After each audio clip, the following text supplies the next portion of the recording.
بسم الله الرحمن الرحيم يوصيكم الله في أولادكم للذكر مثل حظ الأنثيين فإن كن نساء فوق اثنتين فلهن ثلث ما ترك وإن كانت واحدة فلها النصف ولأبويه لكل واحد منهما السدس مما ترك إن كان له ولد فإن لم يكن له ولد وورثه أبواه فلأمه الثلث فإن كان له إخوة فلأمه السدس من بعد وصية يوصي بها أو دين آباؤكم وأبناؤكم لا تدرون أيهم أقرب لكم نفعا فريضة من الله إن الله كان عليما حكيما صدق الله العظيم.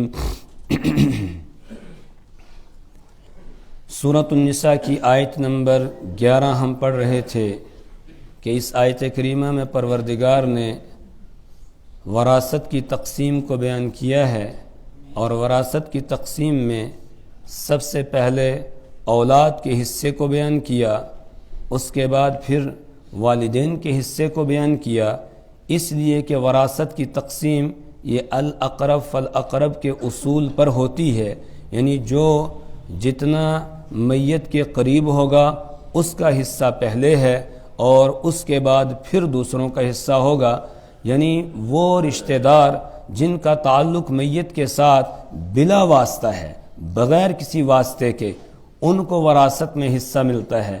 اگر وہ نہ ہوں تو پھر دوسرے رشتہ دار جو بالواسطہ ہوتے ہیں ان کی طرف وراثت منتقل ہوتی ہے، لیکن جن کا تعلق بلا واسطہ ہے ان کے ہوتے ہوئے جو بالواسطہ ہے ان کو حصہ نہیں ملتا ہے.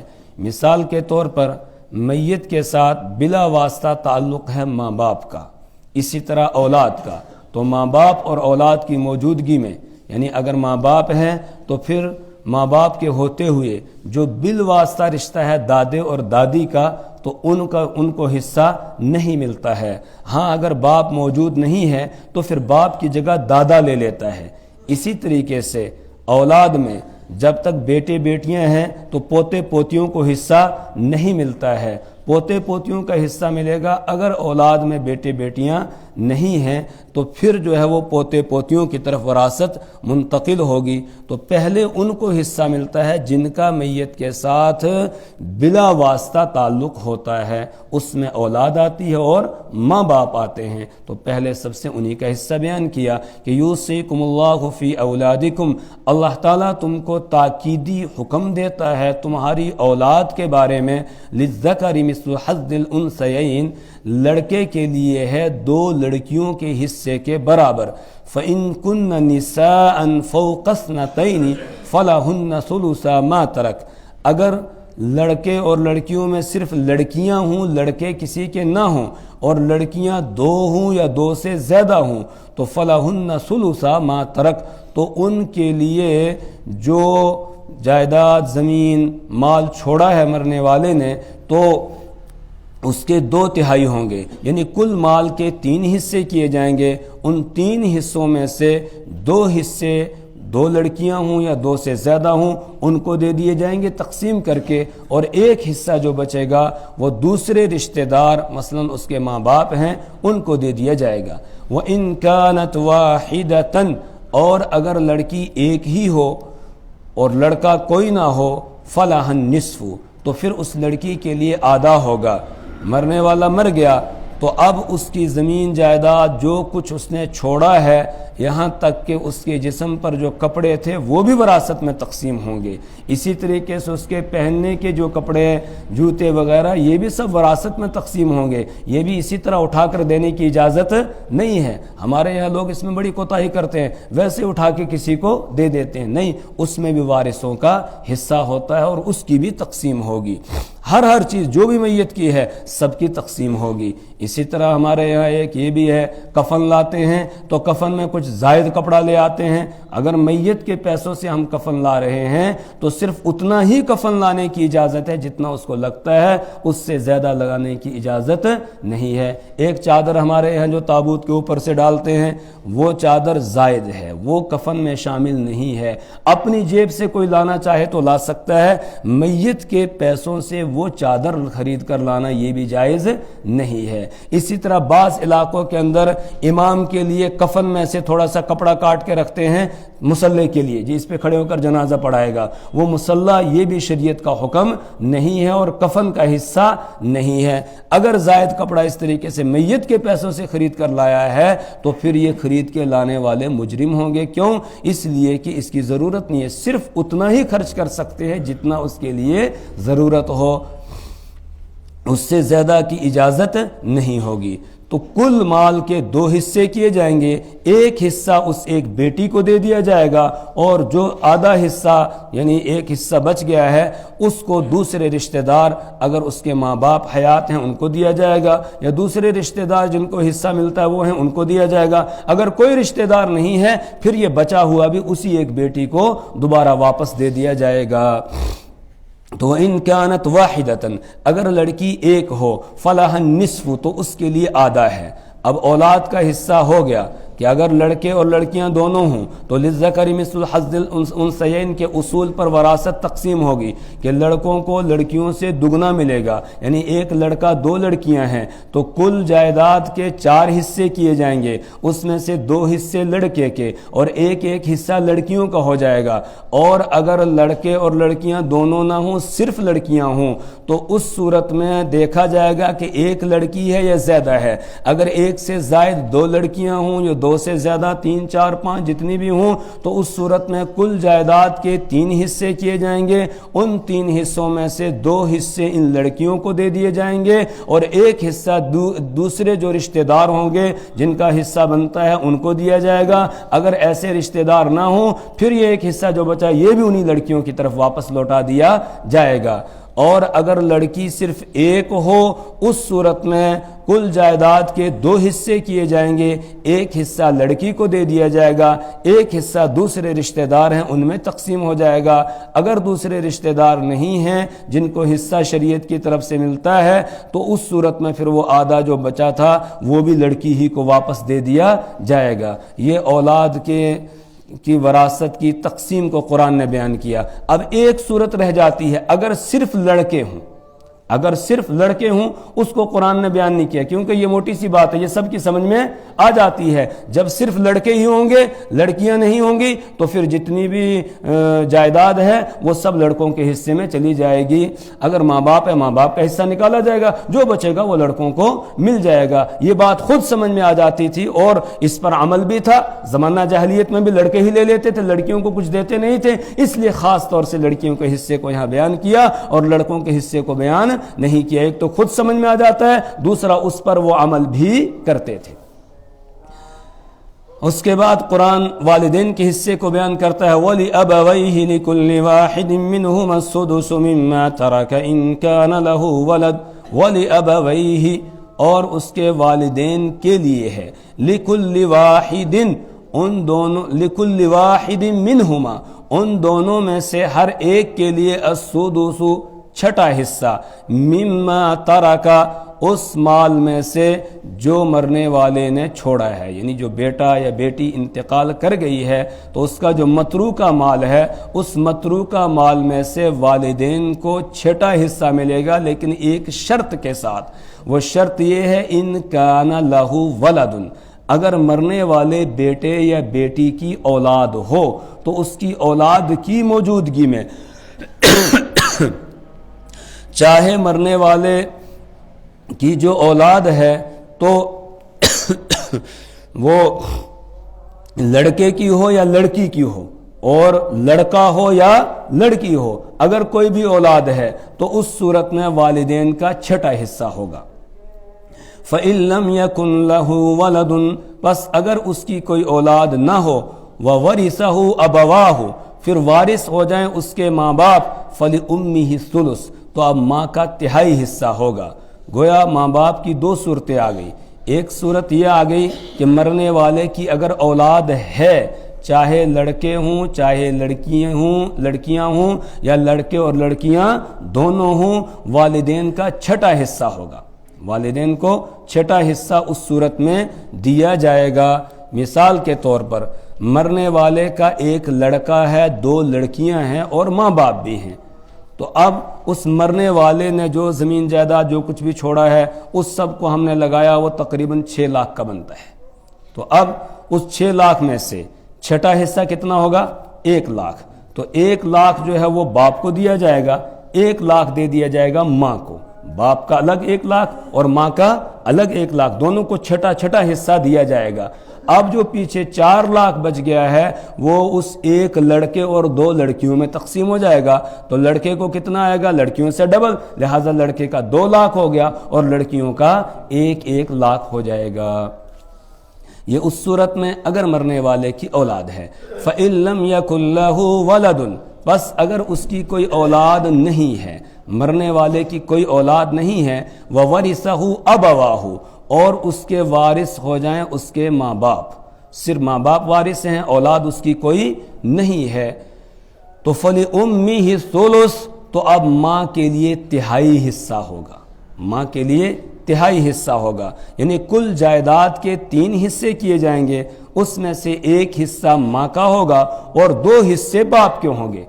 1 حصہ ماں کا اور 2 حصے باپ کے ہوں گے۔ اب یہاں پر بھی دیکھیے شریعت نے ماں باپ کے حصے میں تناسب جو ہے وہی رکھا جو لڑکے اور لڑکیوں کا تھا، یعنی 1 حصہ ماں کا اور 2 حصے باپ کے۔ جیسے اولاد میں 1 حصہ لڑکی کا اور 2 حصے لڑکے کے آتے ہیں، اسی طرح یہاں پر بھی باپ کے 2 حصے اور ماں کا 1 حصہ، لیکن اس میں شرط یہ ہے کہ مرنے والے کی اولاد نہ ہو اور بہن بھائی بھی نہ ہوں، مرنے والے کی اولاد بھی نہ ہو اور بھائی بھی اس کے نہ ہوں۔ فَإِن كَانَ لَهُ إِخْوَةٌ، پس اگر اس کے بھائی ہوں، جس کا انتقال ہوا ہے اس کے بھائی ہیں، یعنی مثال کے طور پر کسی کا انتقال ہوا، اس کا 1 یا 2 بھائی ہیں اور ماں باپ ہیں، تو اس صورت میں بھائیوں کو اگرچہ حصہ نہیں ملے گا، چونکہ ماں باپ کی موجودگی میں بھائیوں کو حصہ نہیں ملتا ہے، لیکن ان بھائیوں کی وجہ سے ماں کا حصہ کم ہو جائے گا۔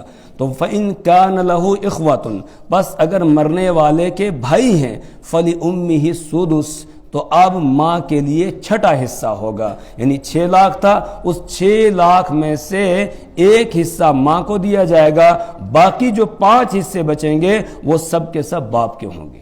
کیوں؟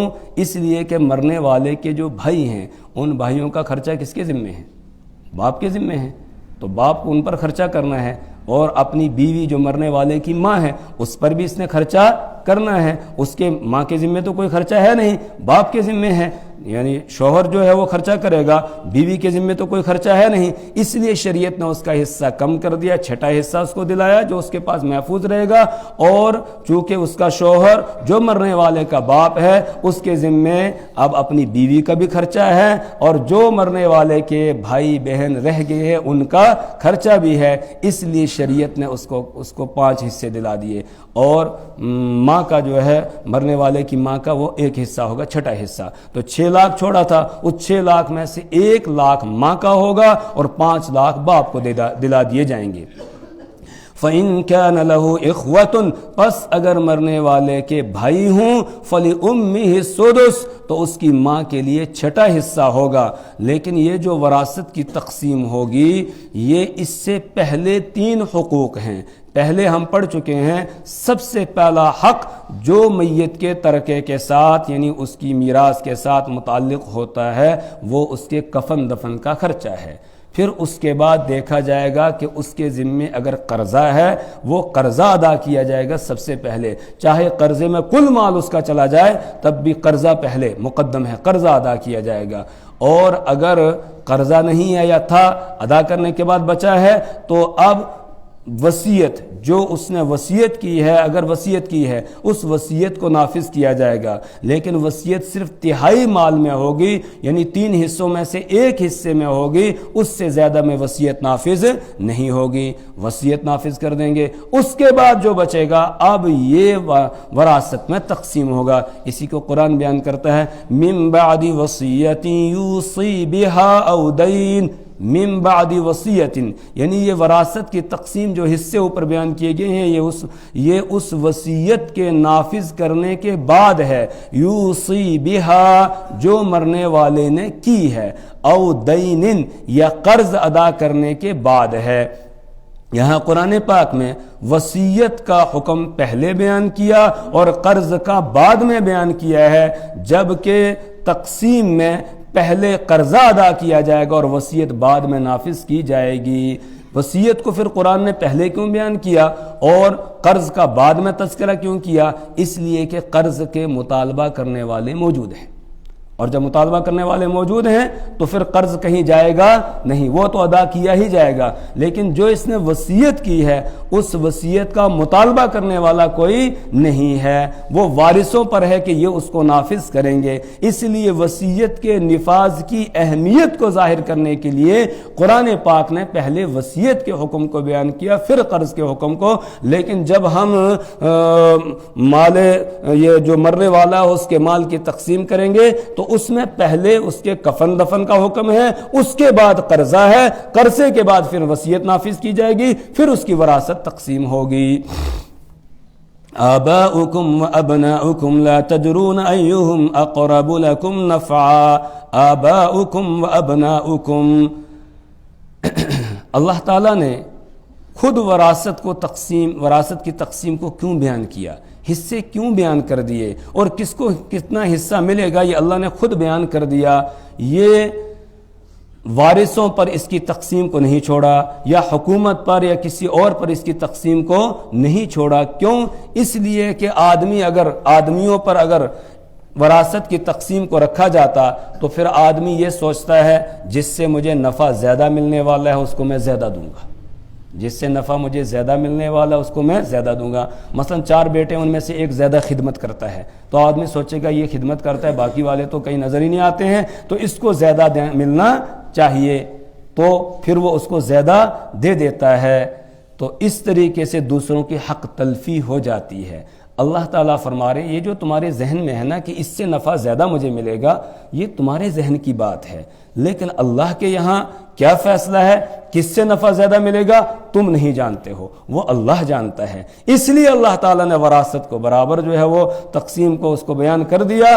اب اس کے بعد اللہ تبارک و تعالی جس کو توفیق دے گا وہ خدمت نباری کرے گا اور اس خدمت کے بدلے میں اس کو ثواب ملے گا، دنیا کی کوئی چیز نہیں بلکہ اس کو اللہ کے یہاں اجر ملے گا، ثواب ملے گا، اس کو جنت ملے گی۔ باپ جنت کا دروازہ ہے اور ماں کے پیروں کے نیچے جنت ہے، تو جو ان کی خدمت کرے وہ مال کے لالچ میں نہ کرے بلکہ وہ اپنی آخرت بنانے کے لیے ان کی خدمت کرے۔ اس لیے اللہ نے تم پر اس کی تقسیم کو نہیں چھوڑا بلکہ حصے خود بیان کر دیے، اور جو بات تمہارے ذہنوں میں تھی اس کے بارے میں کہا جا رہا ہے آباؤکم ابناؤکم، تمہارے ماں باپ اور تمہاری آل اولاد، لا تدرون، تم نہیں جانتے ہو، ایہم اقرب لکم، کون ان میں سے تمہارے زیادہ قریب ہے، نفعا، نفع پہنچانے کے اعتبار سے تم نہیں جانتے ہو کون۔ بعض دفعہ باپ کو امید ہوتی ہے یہ میری خدمت کرے گا، وہ کچھ بھی خدمت نہیں کرتا ہے، اور دوسرے جن سے کوئی امید نہیں تھی وہ اس کی بہت خدمت کرتے ہیں، بیچارہ چارپائی پہ پڑ گیا،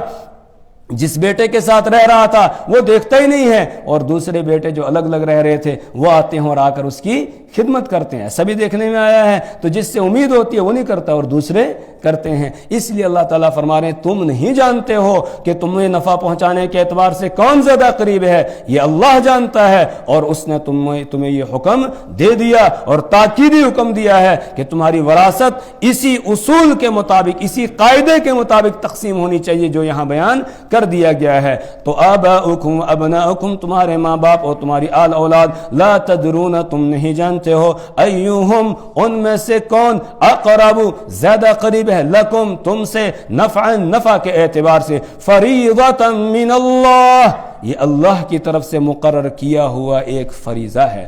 فرض فریضۃ من اللہ، یہ اللہ کی طرف سے مقرر کیا ہوا ایک فریضہ ہے. یعنی یہ حکم جو وراثت کی تقسیم کا بیان کیا جا رہا ہے، اس کے مطابق وراثت کو تقسیم کرنا فرض ہے. جس طرح نماز فرض ہے، روزہ فرض ہے، زکوٰۃ فرض ہے، حج فرض ہے، اسی طریقے سے وراثت کی اس طریقے سے تقسیم کرنا یہ بھی فرض ہے. ان اللہ کان علیما حکیما، بے شک اللہ تبارک و تعالیٰ کان علیما، وہ جاننے والا ہے، حکیما، وہ حکمت والا ہے. کس کو کتنا حصہ دینا چاہیے اس کو علم ہے، اور کس کو کتنا حصہ دینے میں کیا حکمت ہے ان حکمتوں کو بھی وہی جانتا ہے. بس تم بندے ہو، تم بندگی دکھاؤ، تم مانو جو وہ کرنے کے لیے کہہ رہا ہے ویسے تم کرو، اور اپنے عقلی گھوڑے نہ دوڑاؤ کہ یہاں ایسا ہوا وہاں ایسا ہوا. نہیں، تمہیں اعتراض کا کوئی حق نہیں. جو کرنے کے لیے کہا جا رہا ہے وہ کرتے رہو، آگے سے تمہیں کچھ کہنے کی اجازت نہیں ہے. کیوں؟ اس لیے کہ اللہ علیم بھی ہے، اس کا علم کامل ہے، اور وہ حکیم ہے، اس کا کوئی بھی حکم حکمت سے خالی نہیں ہے. تو اس آیت کریمہ میں پروردگار نے اولاد کے حصوں کو بیان کیا، اس کے بعد پھر والدین کے حصوں کو بیان کیا، کیا ان کی صورتیں تھی ان کو بیان کر دیا. اس کے بعد آگے پھر میاں بیوی کے حصے کو بیان کیا جا رہا ہے. وَلَكُمْ نِصْفُ مَا تَرَكَ أَزْوَاجُكُمْ إِن لَّمْ يَكُن لَّهُنَّ وَلَدٌ وَلَكُمْ نِصْفُ مَا تَرَكَ أَزْوَاجُكُمْ، اور تمہارے لیے ہے نصف ما ترکا، اس کا آدھا جو چھوڑا ہے، ازواجکم تمہاری بیویوں نے، ان لم یکن لہن ولد اگر ان بیویوں کی اولاد نہ ہو. کسی کی بیوی کا انتقال ہو گیا اور بیوی کے پاس زمین جائیداد یا کچھ نقد مال، سونا چاندی، زیورات وغیرہ تھے، تو اب ان کی کیسے تقسیم ہوگی؟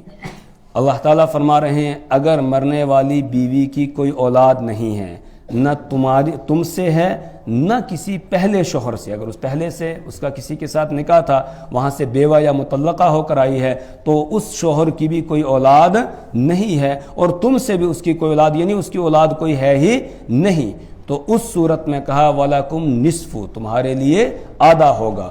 اور اس کے لیے رخصتی بھی شرط نہیں ہے، خالی نکاح ہو گیا، نکاح ہونے کے بعد کسی کی بیوی کا انتقال ہو گیا تو وراثت میں اس کے شوہر کو حصہ ملے گا، چاہے رخصتی نہ ہوئی ہو. اسی طریقے سے شوہر کا انتقال ہو گیا نکاح ہونے کے بعد، اگر رخصتی نہیں ہوئی تھی تو بیوی کو بھی اس میں سے حصہ دلایا جائے گا. اسی طریقے سے رخصتی ہو گئی ہے اور اس صورت میں کسی کا انتقال ہوتا ہے، تب بھی دونوں میں سے جس کا انتقال ہو گیا، دوسرا جو فریق باقی رہ گیا ہے زندہ ہے، اس کو اس میں سے حصہ ملے گا. اور کسی کا کہ شوہر کا انتقال ہو گیا، بیوی رہ گئی، عدت کے بعد اس نے دوسری جگہ جا کر کہیں نکاح کر لیا دوسرے کسی سے، تب بھی پہلے شوہر سے جو اس کو وراثت کا حصہ مل رہا ہے وہ ملے گا اس کو، چاہے وہ نکاح کرے یا نہ کرے، بہر صورت اس کو حصہ ملے گا. اگر وراثت نہیں تقسیم ہوئی، یہ عورت بوڑھی ہوگی تب جا کر تقسیم ہو رہی، تب بھی اس کا حصہ اس کے اندر موجود رہے گا، یہ حصہ اس کو دلایا جائے گا. وَلَكُمْ نِصْفُ مَا تَرَكَ أَزْوَاجُكُمْ اور تمہارے لیے ہے اس مال کا آدھا، تَرَكَ أَزْوَاجُكُمْ جو تمہاری بیویوں نے چھوڑا ہے، إِن لَّمْ يَكُن لَّهُنَّ وَلَدٌ اگر ان کی کوئی اولاد نہ ہو تو آدھا ملے گا. یعنی کل مال کے دو حصے کیے جائیں گے. مثلا عورت کے پاس 2 لاکھ کی پراپرٹی ہے، اس میں سے 1 لاکھ جو ہے وہ شوہر کا ہو جائے گا، اور 1 لاکھ جو اس کے دوسرے وارث ہیں، ماں باپ ہیں، ان کی طرف وہ منتقل ہو جائے گا. فَإِن كَانَ لَهُنَّ وَلَدٌ پس اگر ان کی کوئی اولاد ہے، مرنے والی بیوی کی اولاد ہے، چاہے اس شوہر سے ہو یا پہلے کسی شوہر سے ہو، فَلَكُمُ الرُّبُعُ تو پھر تمہارے لیے چوتھا حصہ ہوگا، مِمَّا تَرَكْنَا اس میں سے جو انہوں نے چھوڑا ہے، یعنی جو تمہاری بیویاں چھوڑ کے گئی اس کا چوتھا حصہ ہوگا. مثلا 2 لاکھ روپے چھوڑا تھا اور اولاد ہے تو اس صورت میں شوہر کو اس کا چوتھا حصہ یعنی 50,000 روپیہ ملے گا، اور 1.5 لاکھ جو پیچھے بچ گیا ہے وہ اس کی جو اولاد ہے اولاد کے درمیان تقسیم ہو جائے گا. اور یہ جو حصہ تمہاری بیوی کی وراثت میں سے مل رہا ہے تمہیں، تو یہ بھی من بعد وصیت اس وصیت کو نافذ کرنے کے بعد ہے، یوصین بہا جو وصیت وہ کر کے گئی ہیں او دین یا قرض ادا کرنے کے بعد ہے۔ اگر قرضہ تھا، قرضہ ادا کرنے کے بعد اور وصیت کی ہے، وصیت کو نافذ کرنے کے بعد جو مال بچے گا اس مال کا اگر مرنے والی بیوی کی کوئی اولاد نہیں ہے تو شوہر کو آدھا ملے گا، اور اگر مرنے والی بیوی کی کوئی اولاد ہے تو اس صورت میں شوہر کو چوتھا حصہ اس میں سے دلایا جائے گا۔